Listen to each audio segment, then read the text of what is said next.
Olá pessoal, tudo bom? Então estamos chegando no nosso último vídeo, que a gente fala sobre o Catecismo de Doutrinas Cristãs. A gente já falou nos vídeos anteriores sobre o Credo Apostólico, os 10 Mandamentos e os meios de graça. E nesse último vídeo a gente vai estar falando sobre a oração, né, e mais especificamente a oração do Pai Nosso. Também a gente vai estar fazendo algumas indicações de livros, ok? Digamos assim, a oração é um meio de graça muito importante nas nossas vidas. É o momento em que nós conversamos com o Senhor, né? E com relação a isso está relacionado ao nosso relacionamento com o nosso Senhor, que agora em Cristo Jesus, como filhos adotados em Cristo Jesus, nós temos acesso ao Pai como filhos amados em Cristo. E por conta disso é muito importante a gente aprender, né? A gente ler a Sagrada Escritura para que a gente possa saber quem é o nosso Deus. Porque o Senhor nos revela, né, quem Ele é, conforme Ele aprove, através da Sagrada Escritura. E, consequentemente, também a sua vontade. Então, muitas das vezes a gente pode orar por coisas que simplesmente Deus não está de acordo. Então, essa questão é bem importante. E com relação à oração do Pai Nosso, a gente vê uma situação ali em que os discípulos de Cristo perguntam ao seu Senhor como que eles deveriam orar, né? E o Senhor Jesus o ensina, expondo essa oração. E essa oração que Jesus ensinou, né, ficou conhecida como a oração do Pai Nosso, oração do Senhor, oração dominical, como nós vamos ver no breve Catecismo de Westminster, né, esse termo que eles utilizam ali. Então, com relação a essa oração do Pai Nosso, nós não devemos acreditar que ela deve ser utilizada em todas as vezes que nós vamos orar, mas sim extrair dela os princípios para a nossa oração. No entanto, nada impede que nós possamos utilizá-la também de forma literal. E, infelizmente, quanto a isso, a gente vê que muitos cristãos evangélicos têm tido, às vezes, uma certa resistência à utilização dessa oração, às vezes por acreditar que a utilização da oração do Pai Nosso, dessa forma literal, é um costume, às vezes, de outras tradições cristãs. No entanto, nós podemos acreditar que nós podemos utilizar essa oração sim, já que foi o próprio Senhor Jesus que nos deu essas palavras, ok? Porém, é importante a gente entender que, apesar de nós podemos usar essa oração com as mesmas palavras, a gente não deve entender que, se eu orar 7 vezes a oração do Pai Nosso, aí sim eu vou conseguir aquilo que eu estou pedindo ao Senhor. Se eu orar 7 vezes o Pai Nosso, 12 vezes o Pai Nosso, aí sim eu serei perdoado pelo Senhor. Não, a gente pode entender que a gente orando uma vez só, o Senhor escuta, né? E Ele vai estar tratando aquelas coisas que nós estamos falando para Ele e aos nossos corações, né? E estaria, no caso, na sua soberania, atender aquelas questões ou não, né? Mas o Espírito Santo vai estar consolando, tratando nossos corações com relação a essas questões que nós falamos ao Senhor. E é importante, né, ao utilizar essas palavras também, a gente estar pensando com relação a essas palavras que nós utilizamos e não falar essas palavras do Pai Nosso sem pensar, né, de forma automática. Que nós possamos fazer essa oração em espírito e em verdade, ok? Bem, então vamos estar nesse momento lendo, né, a oração do Pai Nosso. Nós podemos ver essa oração em 2 passagens. Primeira, a gente pode falar aqui sobre Lucas capítulo 11, no versículo 2 ao 4. E o texto, né, que nós vamos adotar, né, aqui na leitura seria Mateus 6, do versículo 9 ao 13. Ok? A palavra do Senhor diz assim: Portanto, orem assim: Pai nosso que estás nos céus, santificado seja o teu nome. Venha o teu reino, seja feita a tua vontade, assim na terra como no céu. O pão nosso de cada dia nos dá hoje, e perdoa-nos as nossas dívidas, assim como nós também perdoamos aos nossos devedores. e não nos deixes cair em tentação, mas livra-nos do mal. Pois teu é o reino, o poder e a glória para sempre. Amém. Bem, então a gente acabou de ler a passagem bíblica que expõe o Pai Nosso, e nesse momento a gente vai estar utilizando o breve catecismo de Westminster para a gente aprender mais sobre essa oração, ok? A pergunta diz assim: o que é oração?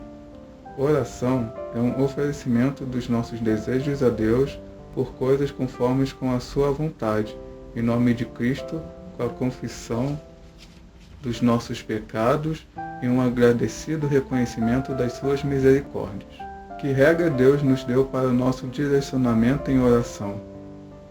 Toda a palavra de Deus é útil para nos dirigir em oração, mas a regra especial de direção é aquela forma de oração que Cristo nos ensinou aos seus discípulos e que geralmente se chama a oração dominical. O que o prefácio da oração dominical nos ensina? O prefácio da oração dominical, que é Pai Nosso que estais nos céus, ensina-nos que devemos nos aproximar de Deus com toda a santa reverência e confiança, como filhos a um Pai capaz e pronto para nos ajudar, e também nos ensina a orar com os outros e por eles. Pelo que oramos na primeira petição?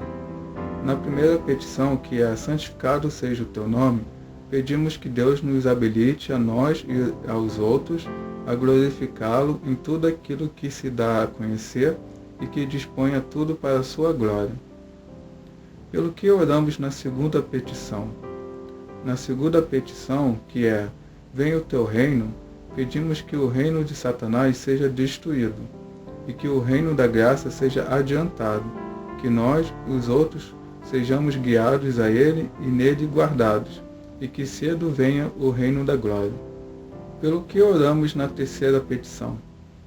Na terceira petição, que é faça-se a tua vontade, assim na terra como no céu, pedimos que Deus, pela sua graça, nos torne capazes e desejosos de conhecer a sua vontade, de obedecer e submeter-nos a ela em tudo, como fazem os anjos no céu.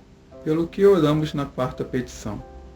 Na quarta petição, que é o pão nosso de cada dia nos dá hoje, pedimos que da livre dádiva de Deus recebamos uma porção suficiente das coisas boas desta vida e gozemos com elas das suas bênçãos. Pelo que oramos na quinta petição? Na quinta petição, que é perdoa-nos as nossas dívidas, assim como nós temos perdoado aos nossos devedores, pedimos que Deus, por amor de Cristo, nos perdoe gratuitamente os nossos pecados, o que somos animados a pedir, porque pela sua graça somos habilitados a perdoar de coração ao nosso próximo. Pelo que oramos na sexta petição?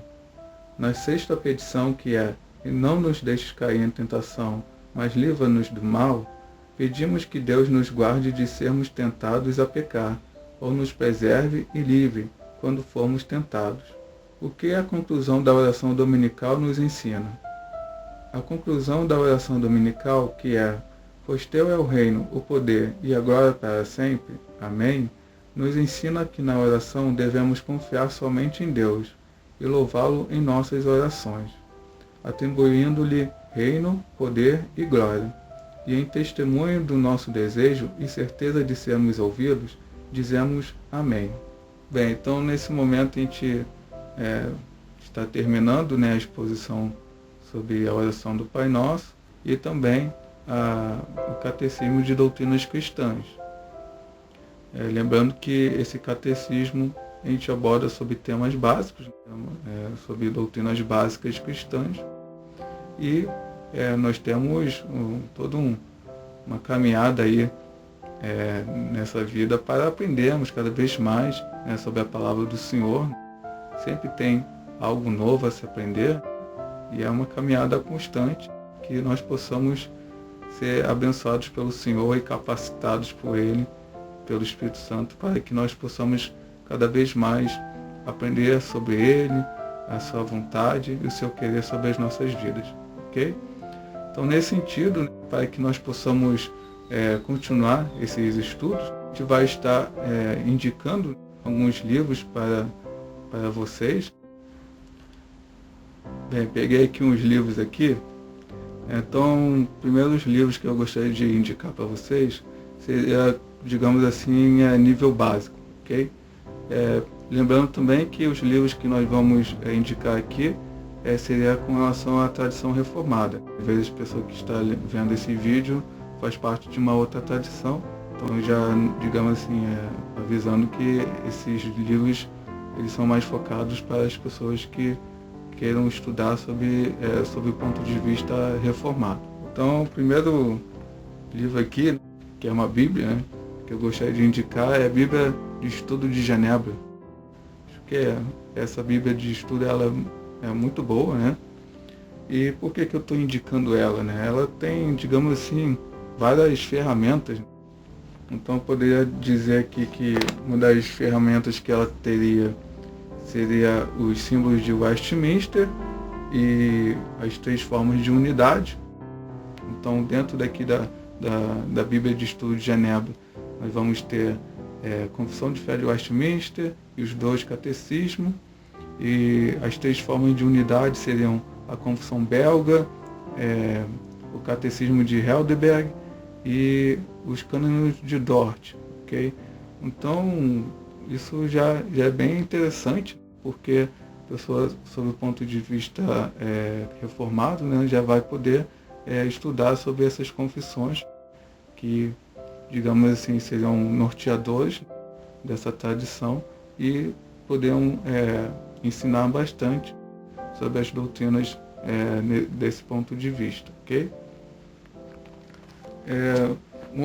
Outra ferramenta aqui que eu acho interessante dessa Bíblia são, por exemplo, os estudos que ela tem durante a Bíblia toda. Tem os estudos que abordam sobre algumas doutrinas, algumas questões, dúvidas, né, que podem surgir sobre o texto bíblico, sobre doutrinas de modo geral, e tem esses quadros aqui expondo, né, sobre o ponto de vista reformado. Então isso é bem interessante também para a pessoa aprender. Também acho bem interessante, por exemplo, as introduções dos livros. A pessoa que for aprender sobre um livro bíblico, ela na introdução já entender melhor sobre o que fala, né, aquele livro. Também temos referências cruzadas, os próprios comentários da Bíblia, né, que é bem interessante, e tudo sob o ponto de vista reformado. Então, poderia indicar esse livro aqui no nível básico, para a pessoa já estudando sobre a palavra do Senhor. Eu normalmente acho interessante estudar sobre 3 pontos de vista. Seria sobre a palavra do Senhor, a Escritura, a teologia e doutrinas. E o terceiro ponto seria a história da igreja cristã. Porque acredito que dessa forma, né, digamos assim, através desse tripé, né, acredito que as pessoas vão aprender melhor e conhecer mais sobre a palavra do Senhor. Okay? Então nós indicamos aqui a Bíblia de Genebra e gostaria de indicar também esses 2 livros aqui, que vai tratar mais sobre as doutrinas cristãs. Primeiro seria esse catecismo aqui, chamado Nova Cidade. Ele é bem interessante, né, que vai abordar sobre as doutrinas básicas cristãs. Na verdade, bem parecido com o catecismo que nós realizamos através desses vídeos, mas é interessante que ele utiliza umas respostas bem simples, sintéticas, bem compreensíveis, e também ele coloca aqui comentários, né, de autores bem conhecidos durante a igreja cristã, tanto autores mais antigos quanto mais contemporâneos. Então eu acredito que esse catecismo aqui vai ajudar bastante também a vocês aprenderem mais sobre a palavra do Senhor e as doutrinas básicas cristãs. E esse livro aqui do R.C. Sproul se chama Somos Todos Teólogos. Ele, digamos assim, seria uma introdução à teologia sistemática. Acho ele bem interessante, só vai conseguir ler esse livro aqui bem tranquilo, bem rápido, tá? Porque ele tem uma linguagem bem simples, bem fácil de entender. Ele trata sobre os pontos, digamos, principais, né, sobre as doutrinas cristãs. Então, ele vai falar aqui sobre teontologia, pneumatologia, cristologia. Então eu acredito que esse livro aqui seria bem interessante para a pessoa que está iniciando nos estudos da palavra do Senhor. Bem, eu também nessa parte assim que nós estamos falando com relação ao nível básico, acho que seria bem interessante também a pessoa aprender sobre história da igreja cristã. Então, gostaria de indicar, na verdade, esses dois livros aqui, do Frank Ferreira, que é um sobre a história cristã, faz digamos, um panorama, e Os Servos de Deus, também, do Frank Ferreira, que fala especificamente sobre alguns autores, alguns irmãos em Cristo, digamos assim, seria uma biografia dessas pessoas. Tem aqui Martinho Lutero, João Calvino, enfim, tem Anselmo de Cantuária, tem várias pessoas, né? Então, ele expõe o conteúdo de forma bem simples, bem didática. Então, as pessoas vão poder ler esse livro aqui e acredito que será de fácil entendimento. Então, eu recomendo esses livros aqui sobre história da igreja. Acredito que será bem interessante. Lógico que esses livros aqui eles são bem introdutórios, né? Mas acredito que seria interessante para a pessoa ter uma visão do todo, digamos assim, um panorama. Tem outros livros também mais avançados, por exemplo, tem os do Justo Gonzalez, também bem interessante, tá? Então, recomendo esses livros aqui sobre história da igreja para que vocês possam aprender um pouco mais sobre esse conteúdo também, que eu acho bem importante, tá? Bem, agora chegando, digamos assim, no nível intermediário, gostaria de indicar duas obras. Primeiro seria As Institutas, né, de João Calvino. Digamos assim, deve ser o livro mais conhecido, né, da tradição reformada. Tem 2 tomos, né, esse aqui e um aqui atrás, esse aqui, que é um pouco maior também. Bem interessante esse livro aqui, também para a gente entender o pensamento de João Calvino, né? Expõe aqui as doutrinas cristãs, seria, digamos assim, uma teologia sistemática daquele tempo. E também gostaria de indicar esse aqui, que seria, digamos assim, mais para aprender mais sobre sobre a palavra do Senhor, né? Que seria o Entendes o que lês, da editora Vida Nova, que vai abordar sobre os textos bíblicos e também respeitando as características do texto, de cada texto, que cada um tem digamos assim, um estilo literário que acaba influenciando também sobre a forma que nós devemos interpretar esse texto. Então, acredito que esse livro aqui também vai contribuir bastante para os estudos, ok? E agora, chegando no nível mais avançado, eu vou indicar só um, que é a Teologia Sistemática do Luiz Berkhoff, que, digamos assim, seria a mãe da maioria das teologias sistemáticas aí, contemporâneas. Acredito que através dessa teologia aqui, vocês vão conhecer bastante sobre as doutrinas cristãs, sob o ponto de vista reformado. Essa teologia aqui, sistemática, ela é pela editora Cultura Cristã, que é editora vinculada à IPB, a Igreja Presbiteriana. Então, eu queria indicar esses livros para que a gente possa prosseguir aí no estudo da Palavra do Senhor. E é isso. Terminamos aí o nosso catecismo. Espero que a gente possa ter contribuído de alguma forma e que o Senhor possa nos abençoar nessa caminhada cristã, né, e também de aprendizado sobre a sua palavra. Tudo de bom para vocês e até a próxima. Tchau.